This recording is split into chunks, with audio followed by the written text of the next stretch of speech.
지난 2023년 1월 27일 미국 와이오밍주에 있는 한 작은 은행이 연방준비제도 이사회로부터 거절 통보를 받은 바가 있었습니다. 그리고 거절당한 신청서의 이름은 패드 마스터 계좌였어요. 미국 중앙은행 결제 시스템에 직접적으로 연결되는 권리를 달라는 신청이었었는데 신청부터 결정까지 무려 2년이 걸렸고 그 2년의 결과는 거부였습니다. 근데 지난주에요. 이 트럼프 대통령이 서명한 행정명령 한 장이 그 당시 닫혔던 바로 그 문을 다시 두드리기 시작을 하고 있는 상황인데요. 그리고 이 문 앞에 가장 먼저 서 있는 회사가 리플랩스입니다. 오늘 영상에서 저는 한 가지 질문을 던져드리고 싶습니다. 왜 똑같은 패드 마스터 계좌 얘기인데 3년 전에는 막혔었고 지금은 완전히 다르다고 하는 걸까요? 이 차이를 이해하시면요. 이번 행정명령이 왜 단순한 호재가 아니라 리플 입장에서 봤을 때 정말 오랜만에 만난 역사적인 구조적인 변화인지 이게 바로 보이기 시작을 하실 겁니다. 먼저 패드 마스터 계좌가 뭔지부터 짧게 말씀을 드려보자면요. 패드는 미국의 중앙은행이죠. 그리고 이 중앙은행 안에는 미국 안에서 돈을 옮기는 핵심적인 도로가 두 개 있습니다. 한 개는 패드와이어, 큰 돈을 빠르게 옮기는 길이고 또 다른 한 개는 패드나우, 24시간 실시간으로 돈이 오고 가는 새로운 길입니다. 이 두 가지 도로에 직접적으로 차열될 수 있는 자격증, 그게 바로 연준 마스터 계좌인데요.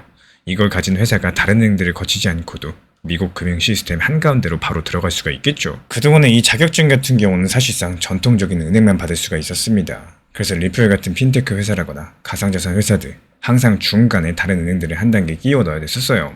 돈을 보내는데 시간이 걸리고요. 비용도 더 들었고요. 무엇보다 그 중간 은행에 허락이 없으면 사업 자체가 멈추는 구조였습니다. 그런데 여기서 한 가지 의문이 생기실 겁니다. 아니 그렇다면 2023년에 막힌 그 와이오밍 은행은 누구였고 왜 거절을 당했던 걸까요? 그 은행 이름은 커스토디아 은행인데요.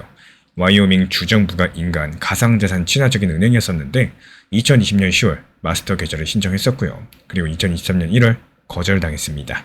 연준이 밝힌 거절 이유는 한 줄로 요약드리자면요. 이 가상자산 중심 사업 모델이 안전성과 건전성에 큰 위험을 준다라는 내용이었습니다. 그리고 커스토디아 측에서는 이게 부당하다면서 소송을 걸었었고 결과적으로 2024년 1심에서 패소했습니다. 와이오밍 연방지방법원은 연준이 모든 자격 있는 신청자에게 마스터 계좌를 줘야 될 법적인 의무가 없다 이렇게 판결을 남겼었어요. 그리고 이게 왜 중요할까요? 그 당시 거절의 진짜 이유가 단순하게 한 은행의 문제가 아니라요. 가상자산 산업 전체에 대한 그 당시 연준의 입장이었기 때문입니다. 즉 가상자산 관련 회사한테는 우리 결제방 안 열어주겠다 뭐 이런 신호탄이었던 거고 그러면 그때랑 지금은 뭐가 달라진 걸까요? 여기서부터가 핵심인데요. 이번에 트럼프 측에서는요. 금융기술 혁신을 규제 체계에 통합한다라는 제목의 행정명령에 서명을 했고요. 이 행정명령에서 핵심은 딱 한 문장입니다. 연준이랑 다른 금융규제 기관들에게 패드 마스터 계좌 그리고 패드 와이어, 패드 나우 같은 결제망에 대한 접근 규정을 다시 검토하라고 직접적으로 지시를 한 겁니다. 그리고 그 검토 기한에 대해서 120일로 못을 박으면서 즉 약 4개월 안에 이 시스템에 누가 들어올 수 있는가 여기에 대한 질문에 대해서 연준이 공식적으로 답을 내놔야 된다는 뜻인데요. 그리고 이 행정명령이 지금 당장 마스터 계좌의 문을 모든 회사에게 열어주는 건 아닙니다. 이 부분은 분명히 짚고 넘어가셔도 되는데요. 이 트럼프 측에서 명령 한 장으로 연준의 판단을 뒤집을 수 있는 게 아니기 때문에 다만 이런 명령들이 낡은 은행 중심 체계가 지금 시대에도 맞는지 처음부터 다시 따져봐라 이렇게 공식적으로 요구를 한 거고 그리고 이 부분이 2023년과 결정적으로 다른 점이에요. 3년 전 같은 경우는 정부가 가상자산 회사들 시스템 밖으로 밀어내는 분위기였었다면 지금은 정부가 직접적으로 안으로 들어올 길을 만들어라 이렇게 말을 하고 있는 겁니다. 그리고 여기서 한 가지 더 흥미로운 사실이 있습니다. 사실 연준 측에서 이미 이 방향으로서 조금씩 움직이고 있는 상황이죠. 2026년 3월 캔자스시티 연방준비은행은 가상자산 거래소 크라켄의 자회사 이 크라켄 파이낸셜에 한정된 형태의 결제 계좌를 처음으로 승인했었고 일반적인 마스터 계좌보다는요. 이 권한 자체가 좁은 형태였었지만 가상자산 관련된 회사가 연준 결제망에 한 발 들였다 이런 사실 자체가 상당한 의미를 가지고 있었죠. 그리고 두 달 뒤 트럼프 측에서 이번 행정명령에 서명을 한 겁니다. 그러니까 이번 명령 자체가 갑작스럽게 하늘에서 떨어진 게 아니라 이미 진행되던 흐름에 대해서 정부가 공식적으로 가속 페달을 밟은 셈이겠죠. 그리고 이쯤 되면 이런 생각이 드실 겁니다. 아니 그래서 이게 리플하고 무슨 상관이냐 여기서부터가 진짜 소름이 돋는 부분인데요. 리플의 한 유관 기관은 2025년 패드 마스터 계좌를 신청을 했고 현재 심사가 진행 중인 상태죠. 즉 지금 이 순간 연준 책상 위에는 리플이 낸 신청서가 올라가 있다는 겁니다. 근데 그 신청서를 심사하는 기준 자체를 트럼프 대통령 측에서 다시 짜라라고 지시를 한 거예요. 더 정확하게 말씀을 드리자면은 지금 리플의 신청이 검토되고 있는 바로 그 시점에 그 검토의 규칙 자체가 재설계되고 있다는 뜻이겠습니다. 이 타이밍의 우연이라고 보기에는 솔직히 너무나도 잘 맞아떨어지죠. 그리고 여기서 섣부른 단정은 피하겠지만요. 지금까지 공개된 자료만으로는 리플의 신청이 승인될지 거절될지 그 누구도 모르는 상황이고 연준 차원에서 정치적인 압력이 그대로 따라가는 기관이 아니죠. 하지만 한 가지는 분명하겠습니다. 규제 기관들의 방향성 그리고 의회 움직임들까지도 전부 다 다르다라는 점인데요. 지금 미국 하원에서는 이미 핀테크 회사가 패드 결제망에다가 접근이 가능하도록 하는 법안들이 발의가 되어 있는 상황이고요. 그리고 그 법안의 이름은 Payment Access and Consumer Efficiency Act라고 해서 줄여서 페이스 액트 법안이라고 합니다. 행정명령 따로, 법안 따로, 규제기관의 사전 승인 사례까지도 따로 이 세 가지가 같은 방향성을 가리키고 있다는 게 가장 큰 핵심인데요. 이 부분에서 한 발 더 들어가 보겠습니다. 만약에 리플의 신청이 승인된다. 그러면 어떤 일이 벌어질 수 있을까요? 가장 직접적인 변화는 리플이 다른 은행들을 끼지 않으면서 미국 중앙은행 결제망에 곧바로 연결된다는 점이겠죠. 그럼 리플이 오랜 시간 동안 준비해왔던 국경 간의 송금 사업, 즉 다른 나라 돈을 빠르게 주고받는 사업의 마찰이 크게 줄어들 수밖에 없을 거고 여기서 바로 리플 XRP가 등장을 합니다. XRP 같은 경우는 이 리플의 송금 구조에서 서로 다른 나라 돈 사이를 잠깐 거쳐가는 중간 다리 역할을 하도록 설계된 자산인데요. 미국의 결제망과 직접적으로 연결된 회사가 이런 다리 자산을 운영한다라는 것은 XRP의 사용처가 지금까지랑은 전혀 다른 차원으로 넓어질 수 있다. 이런 뜻을 내포하고 있겠죠. 물론 여기서도 분명히 선을 그으셔야 됩니다. 이건 어디까지나 마스터 계좌가 승인되고 리플의 사업 구조가 실제로 그 위에서 돌아가기 시작했을 때 이야기이기 때문에 지금 같은 경우는 그 어느 것도 확정되지 않은 상황에서 가격 자체가 이 시나리오에 맞춰가지고 얼마까지 간다. 이런 식의 단정은 저도 하지 않겠습니다. 그건 누구도 알 수 없는 영역이거든요. 다만 지금 가장 가능성이 높은 흐름 한 가지만 짚어드리자면요. 트럼프 행정명령의 검토 기한이 120일이죠. 즉 올해 가을쯤이면은 연준이 새로운 접근 규정에 대한 공식적인 입장을 내놔야 되는 상황이고 같은 기간 동안 의회에서는 페이스 액트, 클래리티 법안이 함께 논의될 가능성이 크겠습니다. 그리고 연준 의장 교체 이슈도 같은 시기에 맞물려 있기 때문에 차기 연준 의장으로 거론되고 있는 케빈 워시 전 이사는요. 시장 분석가들 사이에서 이번 행정명령이 비교적으로 우호적일 거다 이런 평가를 받고 있다는 보도가 나오고 있어요. 물론 외부 분석가의 견해라는 점은 분명히 말씀을 드리지만요. 하지만 이 모든 일정들이 거의 같은 분기 안에 줄어있다는 사실 이 자체가 리플 입장에서 봤을 때 지난 5년을 통틀어가지고 가장 두꺼운 변곡점 구간에 들어섰다. 이런 뜻이 되겠습니다. 오늘 영상 짧게 정리드리겠습니다.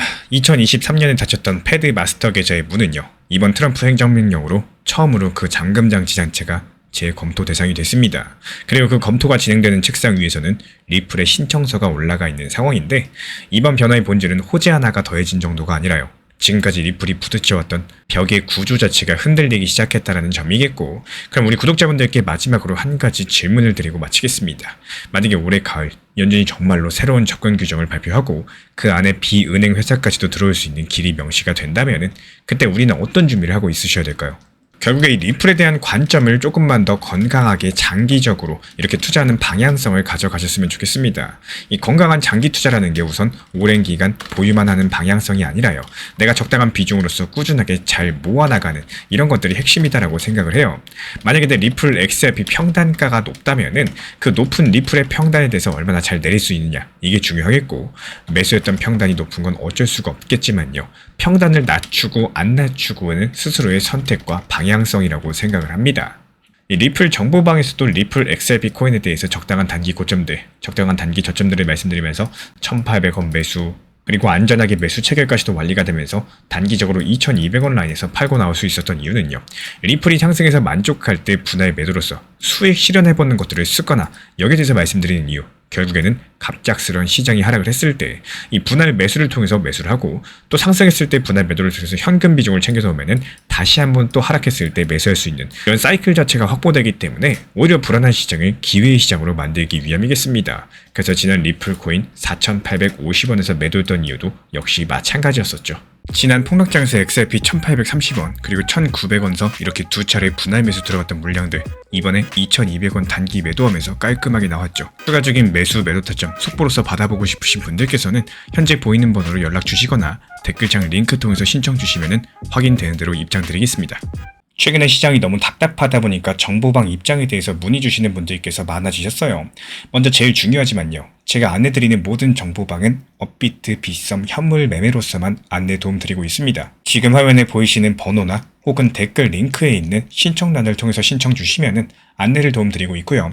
이 세 가지 방 중에 필요로 하신 방을 체크해서 신청 주시면은 필요로 하신 방에 맞춰가지고 입장 안내 드리고 있습니다. 먼저 리플 전용방 같은 경우에 리플에 대한 중요 이슈, 그리고 리플에 대한 단기 저점과 단기 고점, 중장기적으로 보는 중요 타점 같은 핵심 내용에 대해서 안내드리고 있기 때문에 영상 시청해주시는 우리 구독자분들께서 리플이라는 코인이 장기적으로 좋다라는 건 알고는 있지만 현재 같은 시장에서는 많은 답답함을 느끼시는 분들께서 정말로 많이 계실 거라고 생각을 합니다. 이 적당한 일부 비중은 단기 고점과 저점을 살려서 효율적인 대응을 만들어 가시고 또 오히려 중장기적으로 더 잘 가져가기 위한 효율적인 매매하시는 것들을 추천드려요. 그리고 두 번째로 종합 브리핑방입니다. 장기적으로 보기에 좋은 코인들과 현재 시장 흐름에 대한 중요 시장 이슈들, 브리핑 내용이나 리플에 대한 방향성, 락업 해제 일정과 여기에 따른 움직임들에 대해서 안내드리는 종합적인 방이다. 이렇게 생각해 주시면 되겠습니다. 그리고 마지막으로 단기 종합방 같은 경우는 말 그대로 단기 종목들에 대한 타점을 안내드리고 있는 방입니다. 이 단기 종목은 말 그대로 단기 종목답게 접근을 하셔야 되는데 욕심으로 인해서 타점을 너무 높게 잡아가지고 수익 실현을 못하거나 아니면 눈치 보기 매매를 하다가 이렇게 수익 실현의 기회를 놓치셨던 기억이 있으신 분들 지금 시장에서 정말 많은 상황인데요. 항상 비중 조절이 중요하고요. 매수와 동시에 목표 타점을 걸어 놓으면서 현실적으로 봤을 때 내 것으로 만들어서 마침표까지 잘 찍는 게 단기 매매의 핵심이다 생각을 해요. 단 여기서 중요한 거. 아무리 내가 좋아하고 시기가 좋고 스스로 괜찮다고 판단하셔도 몰빵 매매는 정말 위험하기 때문에 매번 말씀드리는 비중 조절 원칙 매매로 접근하시는 게 가장 중요합니다. 끝으로 항상 말씀드리고 있지만요.